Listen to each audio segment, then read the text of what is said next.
हम्म।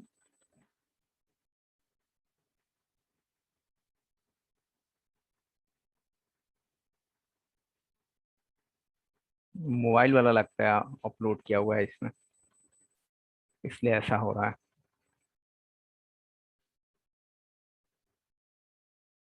हम्म।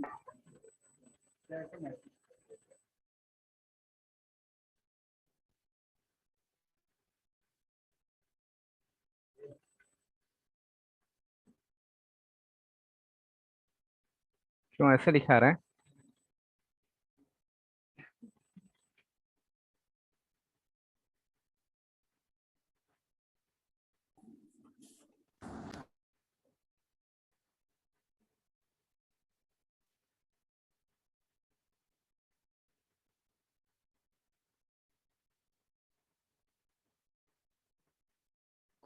ये देखिए, अगर ये पॉइंट्स है ए और ये पॉइंट है बी, इसकी कोऑर्डिनेट x1 y1 है, और इसकी कोऑर्डिनेट आपके पास x2 y2 है,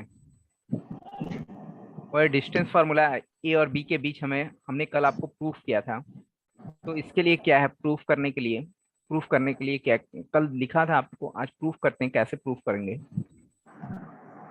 इसे आप परपेंडिकुलर ड्रॉ कर दो, इससे भी आप परपेंडिकुलर ड्रॉ कर दीजिए, इसको आप इससे मिला दीजिए।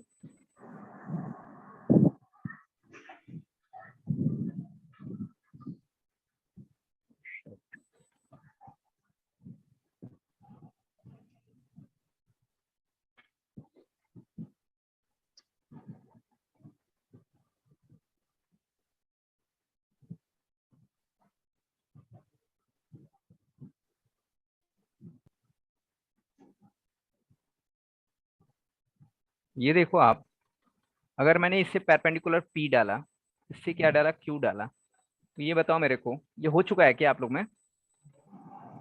ओपी इज इक्वल टू क्या होगा? ओपी क्या होगा? पॉइंट्स बता दिए थे ना कल। ओपी तो का x2 ये माइनस x1, ओपी, यहाँ से ओपी x2 माइनस x1। होगा, ये सर x1 होगा x1 ना जी? 0। यस सर, x1 और 0 जीरो। सर। हाँ x1 एस एक, मैं पी पॉइंट्स नहीं पूछ रहा हूँ, मैं आपसे पूछ रहा हूँ कि ओपी क्या ओके, होगा। Yes sir. उसके बाद आप मेरे को बताओ ओ क्यू कितना होगा, ओ क्यू x2 x2 होगा।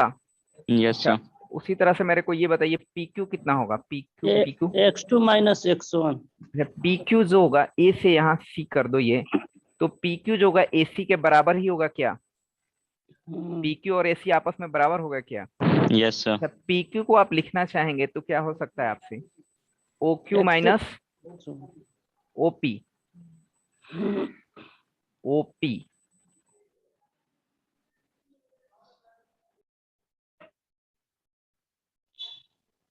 तो ये क्या हो जाएगा, x2 minus x1।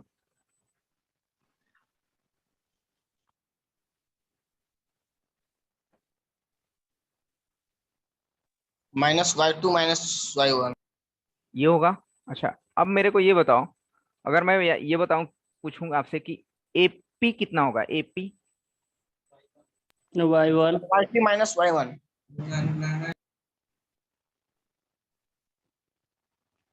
AP AP क्या हो हो सकता है? गया y1 हो जाएगा। AP is equal to, y1 AP और सीक्यू आपस में बराबर होंगे क्या? Yes sir, yes sir. तो ये कितना होगा, वाई सर वन y1 होगा। y3 - y1 अच्छा, या B y1 - y2। B Q कितना होगा, B Q sir, y2। Y two. ठीक है, अब मेरे को ये बताइए पीसी क्या हो सकता है, sir, PC y2 minus y1। PC y2 PC minus जो होगा y1। B Q minus C Q होगा, यस यस सर। सर। और बी क्यू यस कितना आ सर, गया एक ही आपके लिख पास, सकते हैं। y2 Y two, and C Q कितना हो गया, वाई y1। वन। तो ये दोनों निकल गया है। यहाँ पर आप देखें तो ये पार्ट जो निकला हुआ है आपके पास x2 माइनस x1, और ये पार्ट क्या निकला हुआ है, y2 माइनस y1। ये पूरा BC पार्ट। अरे y2 माइनस y1। अब ये देखो ये 90 डिग्री का है, तो ये पाइथागोरस से आपका निकल जाएगा कि A B equal to what. तो ए बी क्या हो जाएगा, A B square is equal to क्या होगा, root under x2 minus x1 का x1 होल का। Square plus y2 minus y1 का होल स्क्वायर। ये रूट कर रहे हो तो ये भी हटा दो आप।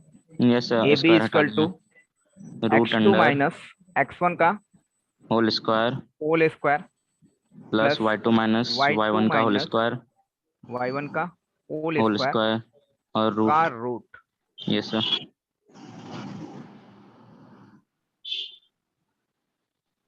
ये होगा, यस और सर। इसी को हम लोग बोलेंगे डिस्टेंस फार्मूला। इसी को हम बोलेंगे कि डिस्टेंस फार्मूला।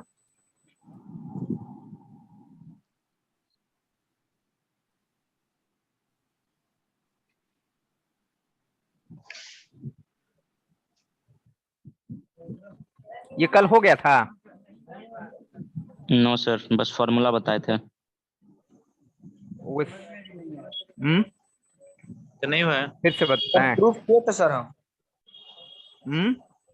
ये ब्रिज वन में हुआ था शायद। ये कोई लाइन है यहाँ पर, तो ए पॉइंट x1 y1 दिया हुआ है, तो इसका मतलब क्या होता है कि ये x एक्सेस y एक्सेस से डिस्टेंस कितनी होगी x1, एंड y एक्सेस से डिस्टेंस कितनी होगी, x एक्सेस से डिस्टेंस कितनी होगी y1। कल ही तो बताया थे, ये आपने बताया था। एक मिनट, ये हमने सिखाया था तुम लोग को।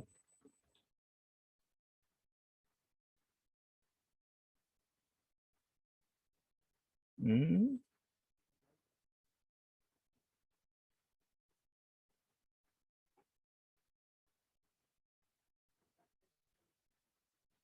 क्या बैक पैच का नहीं लिखे हो? अच्छा ठीक है, ये हुआ।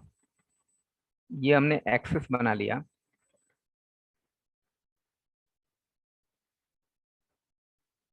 ये x है, ये y है। अच्छा ये पॉइंट है P कोई, x कॉमा वाई, ये बताया था कल ना। तो ये यहाँ से ये हुआ और ये यहाँ से हुआ, तो ये कितना होता है ये बताओ। ये x होता है और ये कितना होता है, तो यही तो लिखे हैं यहाँ। अरे गधा सा।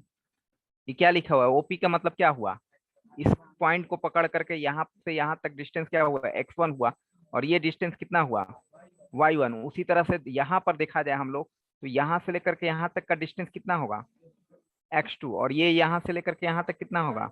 बस इतना हमें पता चल गया तो हो गया। अब उसी चीज को ये सब कुछ किया हुआ है, कैलकुलेशन लिख दिया गया है, सीधा सा बात है। जब ये दोनों निकल गया, यहाँ से लेकर के यहाँ तक का डिस्टेंस हमको पता चल चुका है, और ये भी डिस्टेंस हमको पता चल चुका है BC, तो पाइथागोरस लगा सकते हैं हम लोग। क्या, P square plus perpendicular plus base is equal to क्या होगा, हाइपोटेनस। ये वाला फॉर्मेट तो ये लग गया, तो डिस्टेंस फार्मूला निकल गया। This is the proof of distance formula. Sir distance formula के पहले क्या बताए थे सर? कल क्या बताए थे, आप क्लास में नहीं रहेंगे तो कैसे समझ में आएगा, नहीं सर, मुझे भी मतलब कि पता नहीं। आर करके बताए थे sir, R R cos theta, R sine theta. Polar coordinate और वे कार्टेशियन कोऑर्डिनेट में कन्वर्ट करने के लिए सिखाए होंगे। सर हो गया है वो। ठीक है, रिकॉर्डिंग डाले थे। चलिए नेक्स्ट में आते हैं।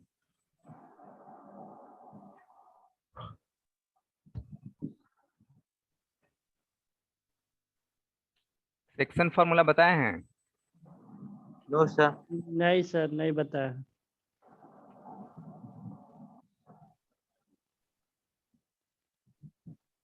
सेक्शन फार्मूला में इंटरनल डिवीजन,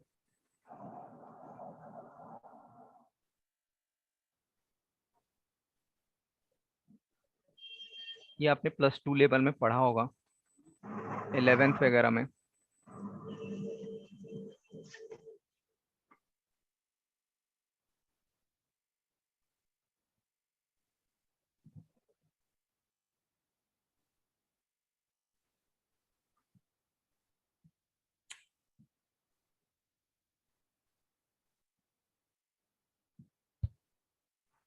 ओके, तो ये देखो कि सेक्शन फॉर्मूला क्या होता है।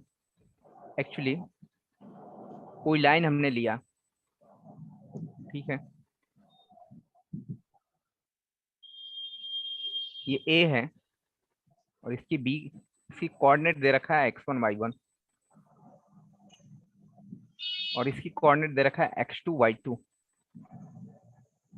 कोई एक ऐसा पॉइंट P है, ठीक है, ऐसा पॉइंट P है जो इस लाइन को क्या कर रहा है, m रेशियो n में बांट रहा है। PA upon PB m ratio n के फॉर्मेट में डिवाइड कर रहा है। तो आपको पता करना है कि P की कोऑर्डिनेट क्या होगी।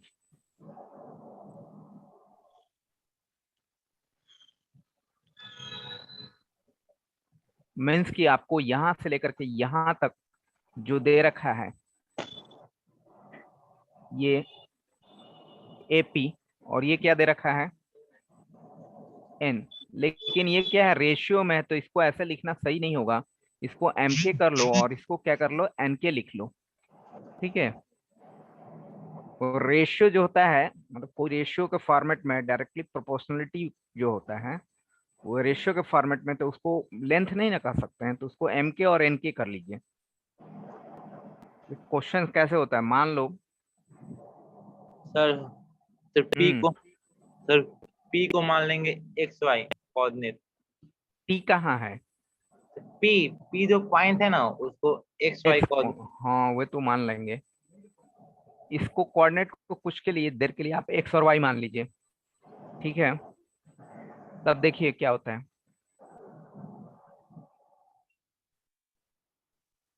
इसका जो है ना MK, उसको क्या करिए आप इसके x2 से मल्टीप्लाई करेंगे और जो इसका NK है वे क्या होगा x1 से मल्टीप्लाई होगा। तो यहाँ पर क्या हो जाएगा, ये x कोऑर्डिनेट निकलेगा।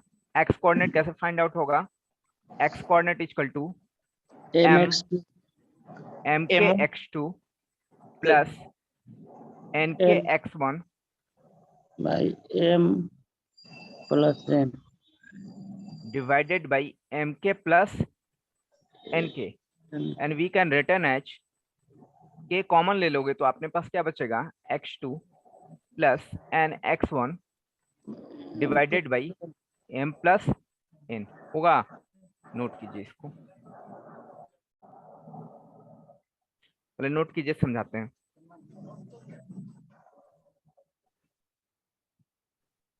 ये क्या, P एक ऐसा पॉइंट है जिसको MK और NK के फॉर्मेट में, मतलब M और N के रेशियो में डिवाइड कर रहा है। एक्चुअली क्या होता है, जैसे कि आपने क्वेश्चंस बनाया होगा, सर M1 M2 मान के तो बनाए थे सर।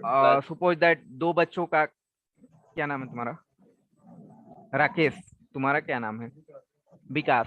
राकेश और विकास के तुम्हारा एज कितना हो रहा है 17, तुम्हारा, अच्छा, तो मान ले कि इसका 16 हो रहा है और उसका मान लेते हैं कि 18 हो रहा है, ठीक है। 16 और उसका 18, तो उसका रेशियो क्या होगा, रेशियो क्या होगा तुम बताओ।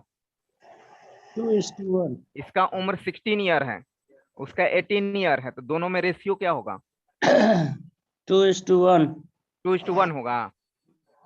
नहीं होगा नहीं भी क्या? बोलते रहते हो, रेशियो क्या होगा, रेशियो कैसे निकलता है, कितना होगा बेटा, कितना होगा 8:9। कैसे निकला है इस लोगों को बताओ, ये सबको बताओ पूरा को। रेशियो नहीं निकालने आता है तुम लोग को, 2:1 1:3 ऐसे पूछ रहे हो। उसके उम्र का डिवाइड कर दोगे तो जो कट करके छोटा क्वांटिटी होगा वो रेशियो होगा। ये सर ये 16 था, वो 18 था, 16/19, तो छोटा क्वांटिटी क्या होगा 8/9, छोटा 8/9 क्वांटिटी होगा ना, तो 8 और 9 क्या होगा, ये रेशियो हुआ है इस प्रकार का। अच्छा 8:9 रेशियो दिया हुआ है, तुम्हारा उम्र कितना था 16, उसका कितना था 18, दोनों को जोड़ो कितना हुआ 17। 17 हो गया। कुछ भी बोलते रहता है, ये बोल रहा है अलग। कितना होगा 34। मैंने बोला रोशन एंड उसका Vikas, the ratio of the Roshan and Vikas, age of the ratio of the age दिया हुआ है 8:9 and sum of the ages will be 34, तो what will be the age of Roshan? कैसे निकालोगे? क्वेश्चन है, पढ़ाते हैं तुम लोग को। चलो सब लोग बताओ, सब लोग बताया ना कि रोशन और इसका दोनों का रेशियो 8:9 है, उम्र का, एज का, edges of the Roshan and ratio of the edges of the Roshan and Vikas is 8:9 and Yes, sir. sum of ages of Roshan and Vikas is 34. So what will be age of Roshan and Vikas? Find करो,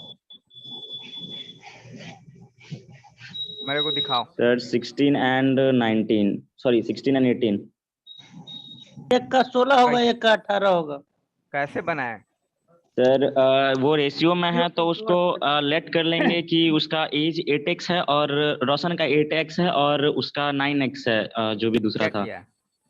ये और कहाँ दोनों से आया को- 8x 9x? Sir उसका तो ये 8x कैसे आया? ऐसा सर, वो करते हैं? नहीं मतलब बोलो, हम जानना चाहते हैं। अरे हम जानना चाहते हैं कि जानते हो कि नहीं। बोले हुए कि हाँ सर ऐसे क्वेश्चन बनाने के लिए क्या करते हैं कि रेशियो जो था 8 था और 9 था, तो 8x और 9x हम लोग क्या कर लेंगे, मान लेंगे। रोशन का एज कितना मान लेंगे, 8x हो जाएगा, रेशियो का मल्टीप्लाई करके करते हैं, और उसका क्या, विकास का कितना हो गया, 9x। दोनों का एजेस कितना दे रखा है, 34। वहां से x की वैल्यू फाइंड आउट करेंगे और फिर 8 इंटू x की जो वैल्यू आई हो उससे मल्टीप्लाई कर देंगे तो एज निकल जाता है। अब Yes, आइए sir. यहाँ पर बताता हूँ, ध्यान से देखो ये सब भी। अब बोला कि PA and PB, PA and PB क्या है, रेशियो है, ये m/n ही है। ये m/n का मतलब कितना हुआ, ये रेशियो ही है। तो अगर लेंथ की बात होगी तो क्या होगा, पीए लेंथ कितना होगा, मल्टीप्लाई करके, जैसे x किया ना 8x, तो x कैसे आया, तो वही से यहाँ पर m के लिखेंगे। ये लेंथ नहीं है, इसलिए इसको लेंथ बनाने के लिए क्या करेंगे, k से मल्टीप्लाई करेंगे। x से मल्टीप्लाई क्यों नहीं किए, क्योंकि x की चर्चा, x1 x2 की चर्चा हो चुकी है, तो कंफ्यूजन करोगे। हालांकि x1 है ये, ठीक है, और यहाँ भी x की चर्चा हो चुकी है, इसीलिए नहीं लिखे, mx नहीं लिखे और nx नहीं लिखे, क्योंकि आप यहाँ पर भी x की चर्चा कर दिए तो कंफ्यूज कर जाओगे। तो हमने क्या किया, एक अलग क्वांटिटी मान लिया, वेरिएबल कौन सा, k, यानी कि इसकी लेंथ क्या होगी, m पीए, और पीबी जो होगा एम के और एन के होगा। आप डायरेक्ट नहीं लिखेंगे कि ये एम होगा और ये एन होगा, वैसे क्वेश्चन में बन जाएगा बट वह लिखना तरीका गलत हो जाएगा, समझ में आया? इसीलिए एम के और एन के लिखा गया। कैसे तुम लोग वहाँ 8x 9x कर देते हो, हैं? बताओगे ना जी वहाँ की कैसे किए, ऐसे बनाते हैं हम क्वेश्चन को। तो लेंथ को यहाँ पर क्या हुआ, वहां तो एज है, ये सब चीजों को तो लेंथ को यहाँ पर भी वैसे ही कर दिया जाता है, जिस तरह से सिविक्स। m1 m2 मान सकते हैं m1 m2 कैसे मानोगे, सर? एम और एन दिया हुआ है तो mn, तो एक को रेशियो को m1 मान लेंगे। चलिए उसी तरह से similarly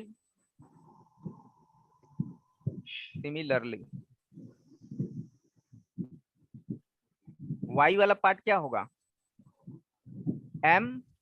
my2 plus ny1 divided by क्या हो जाएगा, m plus n. m plus n होगा, ठीक है। तो ये जो अपने पास p का कोऑर्डिनेट जो है ना x और y, वे क्या हुआ यहाँ पर mx2 प्लस nx1, और यहाँ पर क्या था m प्लस n, और दूसरा वाला कोऑर्डिनेट जो होगा y, वे क्या हो जाएगा my2 प्लस n y1 और m प्लस n। तो इस तरह से हम लोग सेक्शन फार्मूला इसको बोलते हैं इंटरनल डिवीजन, इसको हम लोग बोलते हैं इंटरनल डिवीजन। अच्छा, इसी में क्या होता है, आपने +2 लेवल में साइंस वाले स्टूडेंट तो पढ़े होंगे जो इनके मैथमेटिक्स थे, ठीक है, झूठ मत बोलना, पढ़े हो?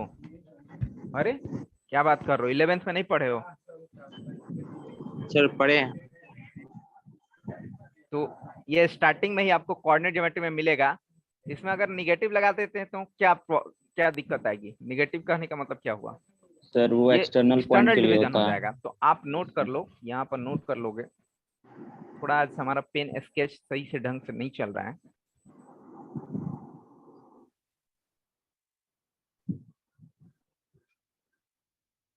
Note, negative sign indicate external division.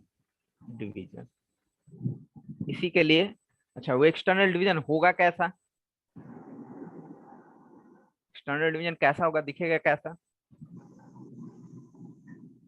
देखो मैं सर बताता हूँ। जो पॉइंट रहेगा वो लाइन के बाहर रहेगा, और बिल्कुल। कॉइंसाइड सॉरी जैसे सर। कि ये पॉइंट ए है, ये पॉइंट बी है। तो ठीक एक्सटर्नल है। डिवीजन जब होगा तो इसी को आप एक्सटर्नली थोड़ा सा आपको बढ़ा देंगे, तो ये पॉइंट पी यहाँ पर होगा। और इसमें भी वही रेशियो लगेगा, एपी अपॉन बीपी। एपी बोले या बीपी बोले वो फॉर्मेट में, M/N के रेशियो में। बट क्या है, ये एक्सटर्नल डिवीजन है। तो आपसे क्वेश्चन में एक्सटर्नल डिवीजन बोलेगा, और अगर नहीं बोलेगा तो क्वेश्चन को आप समझेंगे कि इंटरनल डिवीजन ही है। ठीक है, लेकिन अगर उसको एक्सटर्नल से क्वेश्चन बनाना रहेगा तो उस क्वेश्चन में मेंशन करेगा कि ये एक्सटर्नल डिवीजन है। ठीक है, क्लियर? एक्सटर्नल डिवीजन के क्वेश्चन थोड़ा कम पूछे सर जाते हैं। माइनस कैसे हो जा रहा है सर? हम्म। माइनस कैसे हो जा रहा है? अरे माइनस हुआ नहीं, माइनस हम लोग यहाँ किए हैं एक्सटर्नल डिवीजन के लिए। फॉर्मूला मतलब कैसे आ जा रहा है उस तरह सर?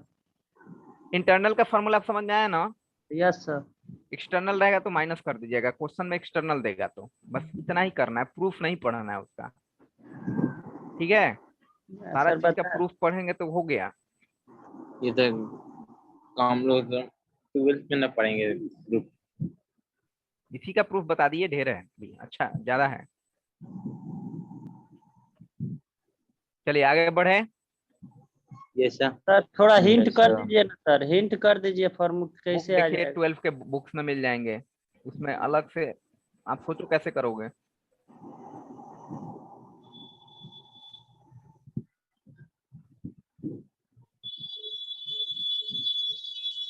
चलिए आगे देखते हैं, आगे क्या पढ़ना है।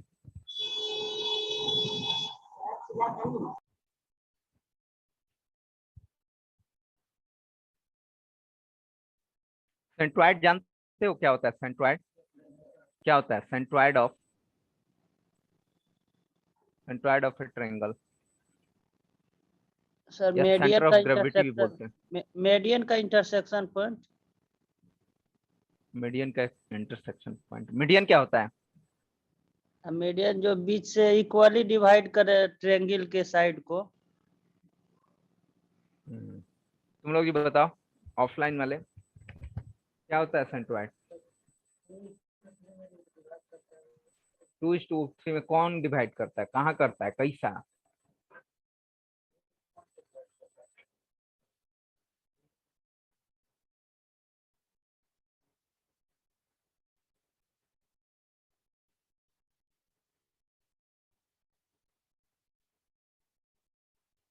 The point of intersection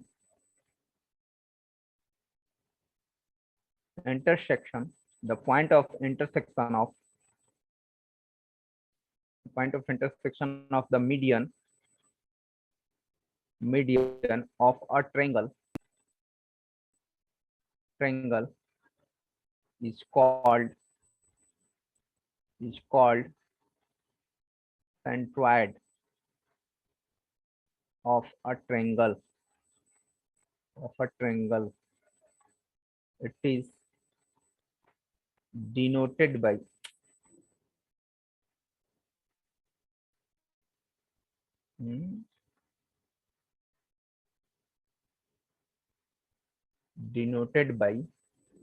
capital G।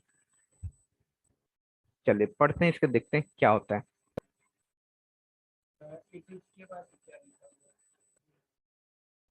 It is denoted by DENOTED। इसके सही से नहीं चल रहा है।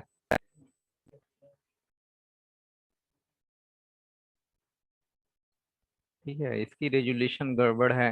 कंप्यूटर की और इससे मैच नहीं कर रहा है। इसका एक सॉफ्टवेयर इंस्टॉल होगा तब जाकर के सही होगा, इसका सॉफ्टवेयर।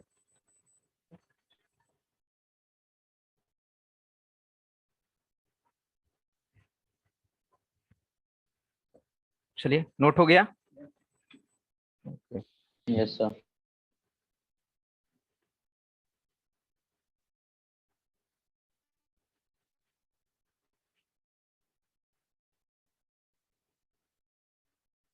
ये देखिए एक ट्रेंगल है, ठीक है, इसको इधर लेकर के आते हैं।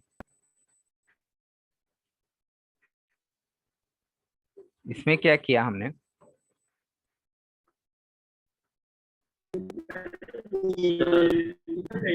Perpendicular line.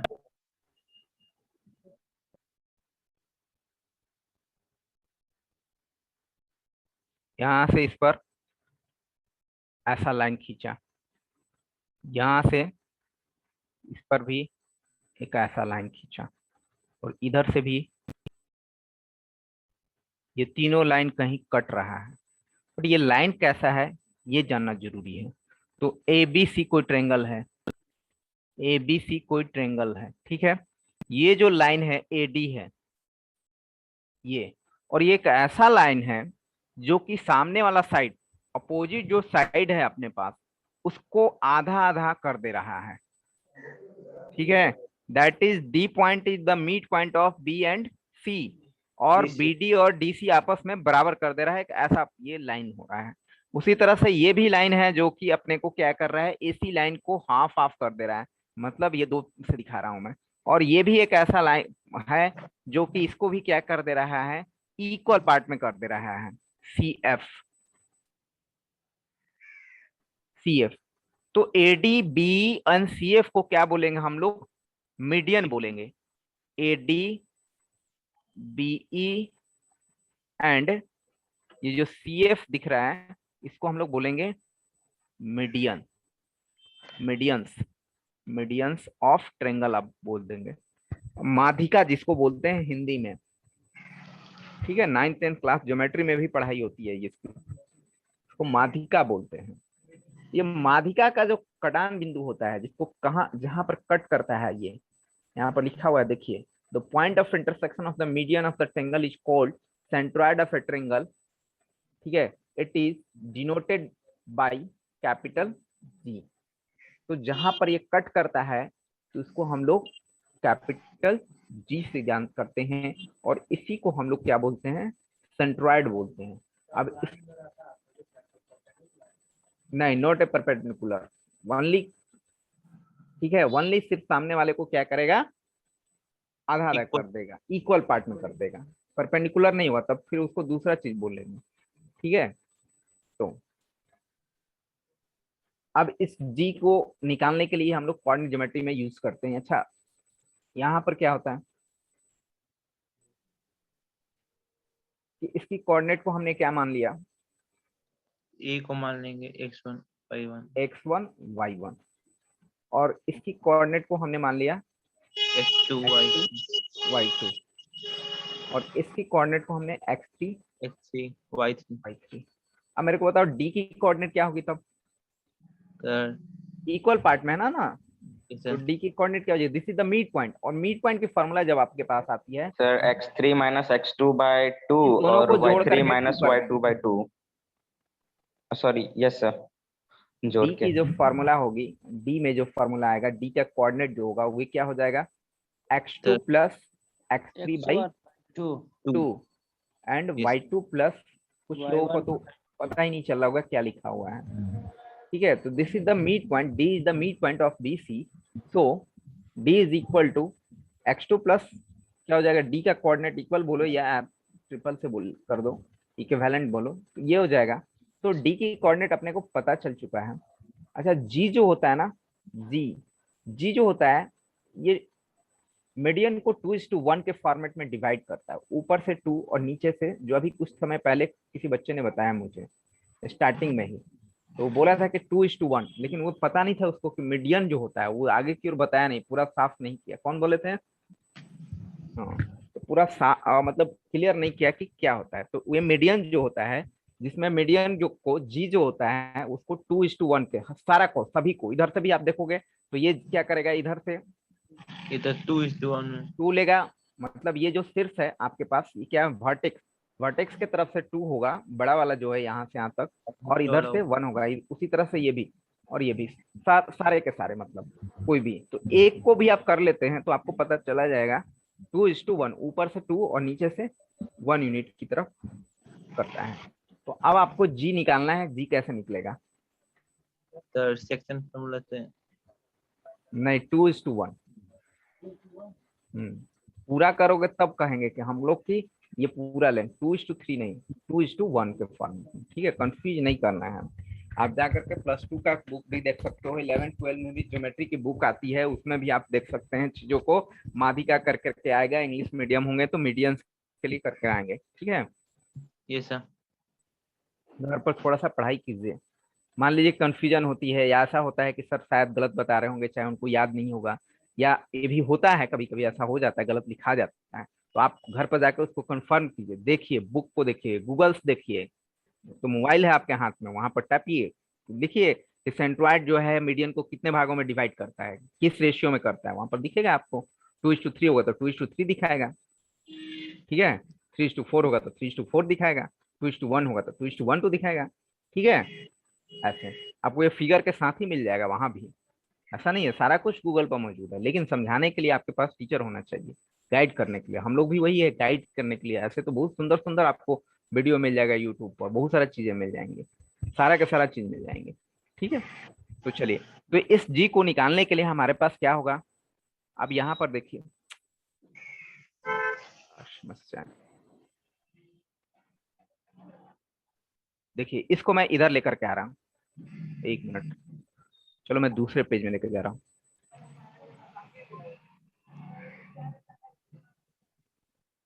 This is the A point, this is the A point,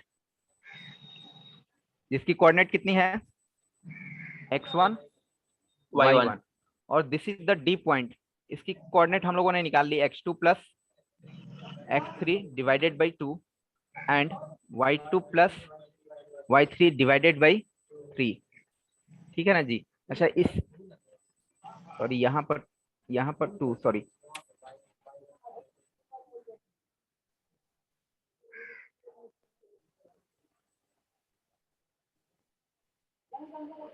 यहाँ पर हो गया 2। ठीक है, अब यहाँ पर कहीं पर एक जी है, जी पॉइंट है ना, एडी पर, जो कि इसको 2 और 1 के रेशियो में डिवाइड कर रहा है। तभी हमने आपको सिखाया था कि ये पॉइंट को जी को निकालने के लिए क्या तरीका है अपने पास। जी का तरीका, कुछ समय के लिए आप एक्स और वाई मान लीजिए। ठीक है, तो सेक्शन फॉर्मूला का यूज अभी करवाया था ना हमने आपको। तो ये एक्स कैसे निकलेगा? ये एक्स निकालने के लिए आप क्या करोगे? ये जो 2 है वो किसके साथ मल्टीप्लाई करेगा? इनके साथ करेगा। और ये जो 1 है वो किसके साथ मल्टीप्लाई करेगा? x1 के साथ होगा। और डिवीजन कौन सा हो रहा है? इंटरनल डिवीजन ही हो रहा है। तो ये क्या हो जाएगा? 2 into x2 plus x3 divided by 2। पहले देख लो, उसके बाद नोट करता, नोट करने के लिए। 1 इंटू किसके साथ?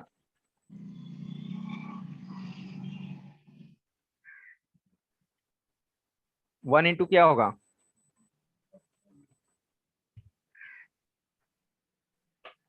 1 into y2 plus y3 by 2 और डिवाइडेड क्या होगा? डिवाइडेड बाई नीचे में क्या आएगा? 3 सर 2 + 1 3। 2 + 1 होगा ना, ये यस 2 सर। + 1। अब इसको सॉल्व करके जो भी मिल जाए आपको, तो x इक्वल टू क्या मिलेगा? 2 से 2 तो कैंसिल हो गया, ये क्या बचा? x2 प्लस x3, और ये पहले से है x1, मल्टीप्लाई किया तो, और नीचे में क्या आ गया? 3। उसी तरह से y के लिए भी तो आप निकाल सकते हो ना, सिमिलरली y के लिए भी तो निकलेगा वही। Yes sir. Similarly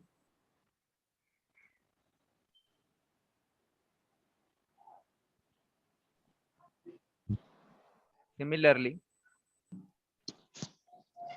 y equal to क्या हो जाएगा? y1 + y2 + y3 by 3। y1 plus y2 plus plus y3 by y3 by 3 3। 3। तो this is the coordinate of centroid of a triangle. Finally आप यहाँ पर लिख सकते हैं। तो ये हो गया कि जी का कोऑर्डिनेट, ये क्या मिल गया, x1 plus x2 plus x3 3 by 3 by 3 comma comma ये y1 plus y2 plus by 3 by 3। y/3 तो ये प्रूफ भी हो गया। आपको प्रूफ उतना नहीं पड़ेगा, लेकिन आता कैसे ये जानकारी आपको होना चाहिए हर एक चीज का। अरे,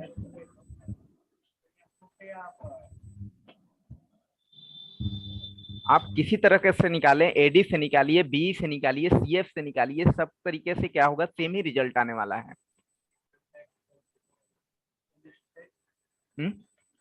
नेक्स्ट पेज। कहाँ पर, कहाँ पर y1 लिखे हैं?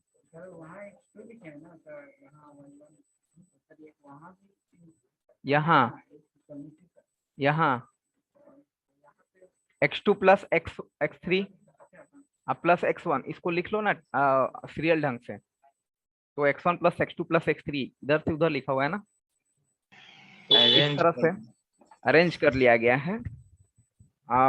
ये क्या हुआ, प्रूफ भी हुआ, बट अपने को प्रूफ जरूरत नहीं है, बट आपको जानकारी होनी चाहिए कि प्रूफ कैसे होता है। सेक्शन फार्मूला, डिस्टेंस फार्मूला अभी हम लोगों ने देखा, ठीक है। सेक्शन फार्मूला का भी प्रूफ है, लेकिन वो थोड़ा डिटेल ज्यादा है, ज्यादा it's long उसमें सिमिलर ट्रेंगल हो गए, और क्या बोलते हैं उसको आप, ये तो थोड़ा लॉन्ग है वो। कॉन्ग्रुएंट सीक का उसका यूजेज आता है, तो वो लॉन्ग है, उसका जरूरत है नहीं, बट ये सब चीजों को हमें प्रूफ जानना चाहिए, इसकी एप्लीकेशन है, ठीक है। अब इस पर क्वेश्चन कुछ कुछ पूछे जाते हैं। अब जैसे क्या है कि आपको पढ़ के आना है,